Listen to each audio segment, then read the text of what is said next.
રાણપુર અને બરવાળા બાદ હવે ગઢડાના ગોરડકા, ટાટમ અને નાગલપર પંથકમાં મેઘમહેર જોવા મળી રહી હતી.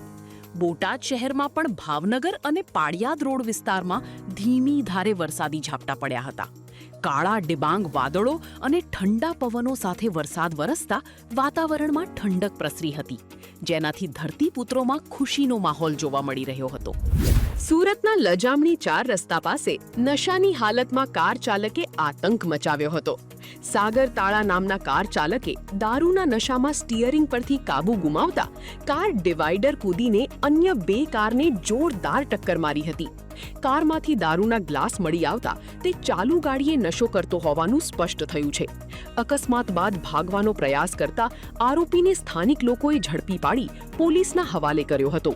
ઉત્તરાણ પોલીસે આરોપી વિરુદ્ધ ગુનો નોંધી કાયદેસરની કાર્યવાહી હાથ ધરી છે. દાહોદના ઝાલોદના અનવરપુરા ગામે હૃદયદ્રાવક ઘટના સામે આવી છે.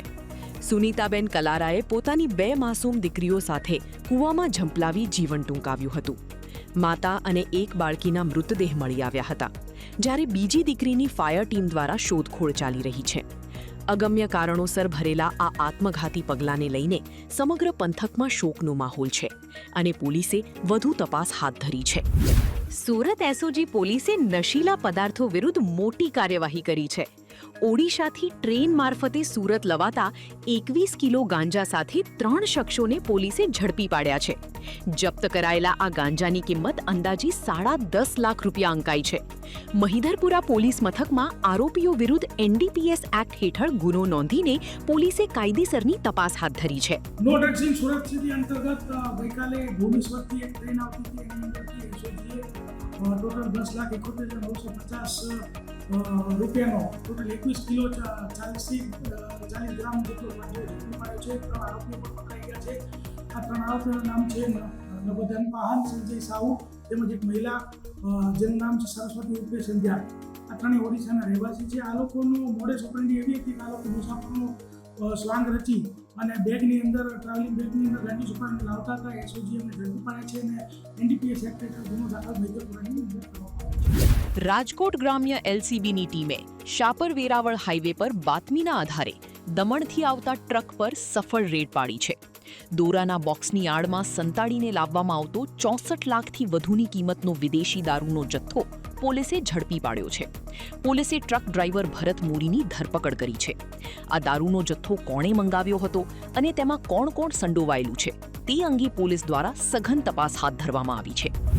રાજકોટમાં ગેરકાયદેસર હથિયારોના વેપલા સામે પોલીસે મોટી કાર્યવાહી હાથ ધરી છે. રાજકોટ પીસીબીએ વેપન કાર્ટેલના વધુ 2 આરોપીઓ જીલુ બારૈયા અને ઋતુરાજ ખાચરને દેશી પિસ્તોલ અને કટ્ટા સાથે ઝડપી પાડ્યા હતા. આ ઓપરેશનમાં અત્યાર સુધી કુલ 13 આરોપીઓની ધરપકડ કરવામાં આવી છે અને 28 જેટલા દેશી હથિયારો તેમજ 32 જીવતા કારતૂસ પોલીસે જપ્ત કર્યા હતા. રાજકોટની સુવિખ્યાત કેશુભાઈ મહેતા આંખની હોસ્પિટલે 121 વર્ષની ગૌરવશાળી સફર પૂર્ણ કરી છે. 1905માં સ્થપાયેલી આ હોસ્પિટલ 4 પેઢીથી નૈતિકતા અને આધુનિક સારવાર દ્વારા દર્દીઓની સેવા કરી રહી છે. આ ઐતિહાસિક સિદ્ધિ નિમિત્તે સંસ્થા દ્વારા રાજકોટ સેન્ટ્રલ જેલ અને મેસોનિક હોલ ખાતે નિઃશુલ્ક નેત્ર નિદાન કેમ્પનું આયોજન કરવામાં આવ્યું છે. માનવ સેવાના આ ઉમદા કાર્ય દ્વારા જરૂરિયાતમંદોને વિનામૂલ્યે આંખની તપાસનો લાભ મળશે.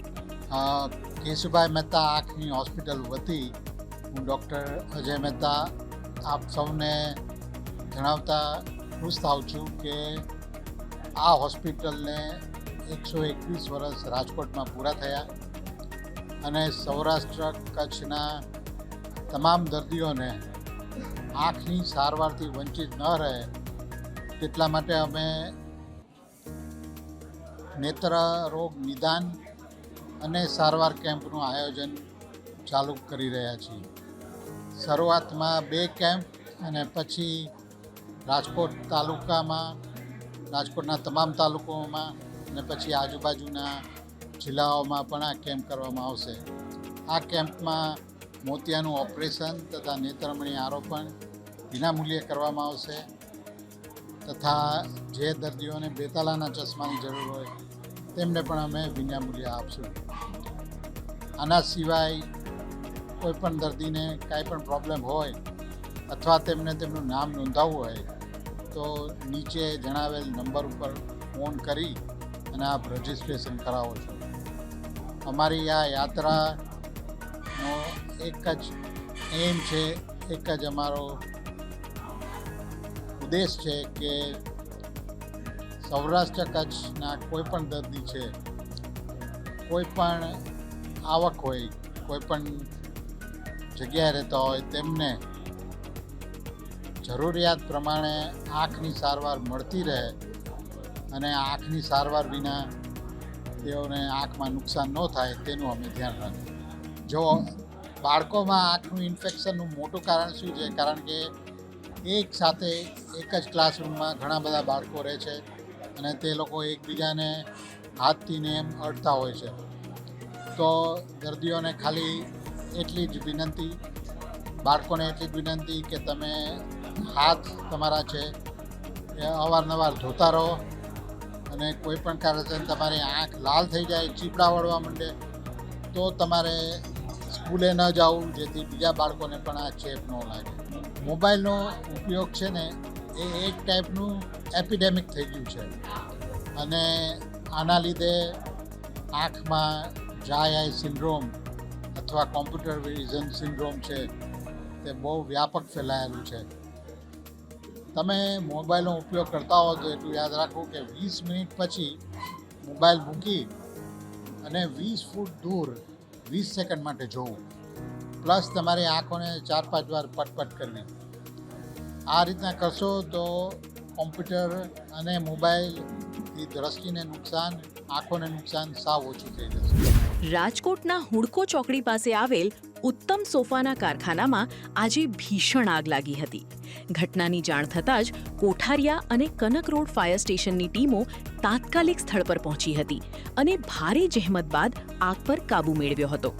આ દુર્ઘટનામાં કારખાનાના પાર્ટનર ચેતનભાઈ ગંભીર રીતે દાઝી ગયા હતા, જેમનું સારવાર દરમિયાન મોત નીપજ્યું હતું. આજે સવારે આગનો call Rajkot fire and emergency service fire control રૂમમાં સવારે 10:14 આવેલ હતો. હુડકો ચોકડી રામનગર શેરી નંબર 3 ઉત્તમ સોફા બનાવવાના નાના કારખાનામાં આગ લાગવાનો કોલ મળતા તાત્કાલિક કોઠારિયા ફાયર સ્ટેશન અને કનક રોડ ફાયર સ્ટેશન તાત્કાલિક ઘટના સ્થળ ઉપર પહોંચી અને પાણીનો મારો ચલાવી અને સંપૂર્ણ આગ બુઝાવેલ છે. આ દરમિયાન તેઓના માલિકે જણાવેલ કે અંદર એક વ્યક્તિ ફસાઈ ગયેલ છે. તાત્કાલિક અમે અમારી રેસ્ક્યુ ટીમે તરત જ અંદર પાછળની સાઈડમાં બાથરૂમમાં એક વ્યક્તિ ફસાઈ ગયેલા હતા, તેને રેસ્ક્યુ કરી બહાર કાઢી અને 108ની ટીમને સોંપેલ છે, જેઓ તેને સારવાર અર્થે હોસ્પિટલ લઈ ગયેલ છે. પ્રાથમિક તપાસમાં હજી આગ લાગવાનું કોઈ પણ કારણ સામે આવ્યું નથી. સુરતની સુમુલ ડેરીની ચૂંટણીના પરિણામોમાં ભાજપ પ્રેરિત પેનલનો ભવ્ય વિજય થયો છે. કુલ 16 બેઠકોમાંથી 15 બેઠકો પર ભાજપે કબજો જમાવ્યો છે. અગાઉ 7 બેઠકો બિનહરીફ જાહેર થઈ હતી, જ્યારે બાકીની 9 બેઠકોમાંથી 8 બેઠકો ભાજપે જીતી લીધી છે. ઓલપાડ અને માંડવી જેવી મહત્વની બેઠકો પર ભાજપના ઉમેદવારોનો વિજય થયો છે, જ્યારે માત્ર મહુવાની એક બેઠક પર અપક્ષ ઉમેદવાર ધનંજય પટેલનો વિજય થયો છે. મિત્રો, આજે દક્ષિણ ગુજરાતની સૌથી મોટી ડેરી એટલે અમારી સુમુલ ડેરી અને તાપી જિલ્લા અને સુરત જિલ્લાના પશુપાલકો, એમાં પણ ખાસ કરીને આદિવાસી પશુપાલકો માટે જીવા ડેરી સમાન આ ડેરીનું આજે મત ગણતરી હતી. આ મત ગણતરીમાં ભારતીય જનતા પાર્ટીએ 7 જેટલા ઉમેદવારો બિનહરીફ અમારા થઈ ચૂક્યા હતા. આજે જે મત ગણતરી થઈ એમાં પણ ભારતીય જનતા પાર્ટીને જબરજસ્ત વિજય પ્રાપ્ત થયો છે, કેસરી લહેરાય છે. એટલે ટોટલ 16 સીટોમાંથી 15 સીટો ઉપર ભારતીય જનતા પાર્ટીનો ભવ્યથી ભવ્ય વિજય થયો છે. અને આ વિજયનો યશ કોઈને આપવો હોય તો ખેડૂતો માટે અને પશુપાલકો માટે હર હંમેશ કામ કરનારા આદરણીય પ્રધાનમંત્રી શ્રી નરેન્દ્રભાઈ મોદી સાહેબ, ગુજરાતના લોકલાડીલા મુખ્યમંત્રી ભૂપેન્દ્રભાઈ પટેલ સાહેબ, અમારા નાયબ મુખ્યમંત્રી હર્ષભાઈ સંઘવી સાહેબ અને અમારા પ્રદેશ અધ્યક્ષ જગદીશભાઈ વિશ્વકર્મા સાહેબની જે ભારતીય જનતા પાર્ટીની સરકાર પશુપાલકો અને ખેડૂતો માટે કામ કરી રહી છે, ત્યારે આ કામગીરી જોઈને તાપી જિલ્લાના પશુપાલકોએ, ખેડૂતોએ ફરીવાર 5 વર્ષ માટે ભારતીય જનતા પાર્ટી ઉપર ભરોસો મૂક્યો છે, ભારતીય જનતા પાર્ટીને વિજય અપાવ્યો છે, તો આવનારા 5 વર્ષ સુધી ફરી ભારતીય જનતા પાર્ટીનું બોર્ડ અમને આપવા બદલ, અમને બેસાડવા બદલ હું તાપી જિલ્લા અને સુરત જિલ્લાના ભારતીય જનતા પાર્ટી વતી આભાર માનું છું। सुबह 7 से बीटों को भारतीय जनता पार्टी प्लेट बिन हरी पड़ी हमला 4 में 5 भारतीय जनता पार्टी मेरे को जीती से एक में मबा अपक्ष में तो जीतो से बाकी बધી સીટોમાં પણ ભારતીય જનતા પાર્ટીનો વિજય જોવાનો છે અને બજેટ સત્તા કબજે કરવાની છે। વિપક્ષોનો બધો એજન્ડા ફેલ છે। આગામી દિવસમાં કઈ પ્રકારની કામગીરી વિપક્ષો જે ખેડૂત સમાજના જે આગેવાનો જે રીતે ચૂંટણીમાં પ્રચાર કર્યો હતો એને પશુપાલકોને નકારેલો છે। આગામી કઈ પ્રકારની કામગીરી છે? આગામી દિવસો ભારતીય જનતા પાર્ટીનો જે અમારું મોવડી મંડળ છે એની સાથે સંકલન કરીને અમે કામગીરી બધા ટીમ કરવાની છે। રાજકોટના ભક્તિનગર રેલવે સ્ટેશનનો કાયાકલ્પ થયો છે। પ્રધાનમંત્રી નરેન્દ્ર મોદીએ વર્ચ્યુઅલી ₹26.80 કરોડના ખર્ચે તૈયાર થયેલા આ હાઈટેક સ્ટેશનનું લોકાર્પણ કર્યું છે। અમૃત ભારત સ્ટેશન યોજના હેઠળ આ સ્ટેશનને એસી વેઇટિંગ હોલ, નવી લિફ્ટ અને અત્યાધુનિક સુવિધાઓથી સજ્જ કરવામાં આવ્યું છે, જેનો લાભ દરરોજ 6,900 જેટલા મુસાફરોને મળશે। લોકાર્પણ પ્રસંગે હાજર રાજ્યમંત્રી ત્રિકમભાઈ છાંગાએ સુવિધાઓના વખાણ કર્યા હતા, પરંતુ શાળાઓમાં વધતા જતા ડ્રોપઆઉટ રેશિયો અંગેના સવાલ પર મંત્રીએ પ્રશ્ન અસ્થાની છે કહી મૌન સેવી લેતા અનેક તર્ક વિતર્ક સર્જાયા છે।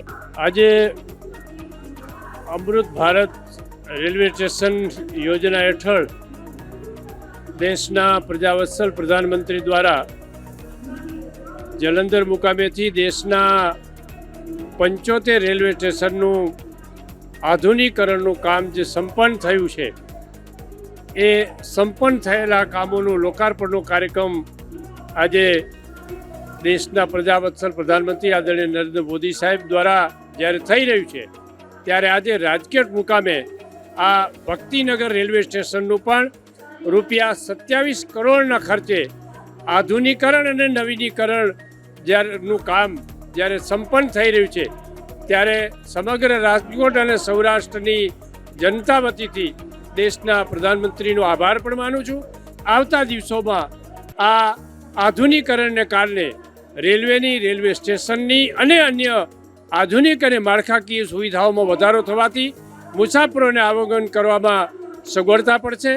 અત્યારે પણ ભક્તિનગર રેલવે સ્ટેશનથી લગભગ દરરોજ 7,000 જેટલા મુસાફરો મુસાફરી કરે છે, ત્યારે આ મુસાફરી કરનાર તમામ મુસાફરોને ભક્તિનગર રેલવે સ્ટેશનના આધુનિકરણનો લાભ મળશે અને આ કાર્ય સંપન્ન કરવા માટે દેશના પ્રધાનમંત્રી આદરણીય નરેન્દ્રભાઈ મોદી સાહેબ અને રાજ્યના લાડીલા મુખ્યમંત્રી આદરણીય ભૂપેન્દ્રભાઈ પટેલ સાહેબનો સમગ્ર રાજકોટ અને સૌરાષ્ટ્રની જનતા વતીથી હૃદયપૂર્વકના આભાર માનું છું।